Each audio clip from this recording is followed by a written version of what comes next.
జుట్టు అందంగా ఉండాలని ఎవరికి ఉండదు చెప్పండి.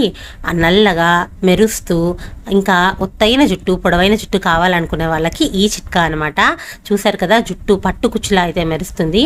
అంతేకాదు మనకు డాండ్రఫ్ ఉన్నా, హెయిర్ ఫాల్ ఉన్నా ఇవన్నీ కూడా కంట్రోల్ అవుతుందండి. చాలా చిన్న చిట్కా, ఒక్కసారి ట్రై చేసి చూడండి, కంపల్సరీ వర్కౌట్ అవుతుంది. మీరు రాత్రి పడుకునే ముందు గుప్పెడు మెంతులు, సుమారుగా గుప్పెడు మెంతులు నానబెట్టాలి.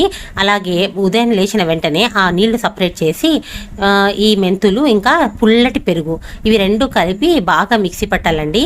మనకు తేమ సరిపోదన్నమాట, ఇంకా కొంచెం వాటర్ అవసరమవుతాయి. అప్పుడు మెంతులు నానబెట్టిన నీళ్లు కూడా ఇందులో వేసి మెత్తగా పేస్ట్ పట్టుకోండి. తలకు పాయ సపరేట్ చేసి తలకు మొత్తం కూడా ఈ పేస్ట్ని అప్లై చేయండి. ఇంకా గంటన్నర, సుమారుగా గంటన్నర 2 గంటల తర్వాత మైల్డ్గా ఉండే షాంపూతో ఒకసారి హెయిర్ వాష్ చేసేయండి. సూపర్గా అయితే వర్కౌట్ ఉంది. వీడియో నచ్చినట్టయితే లైక్ చేయండి, సబ్స్క్రైబ్ చేయండి.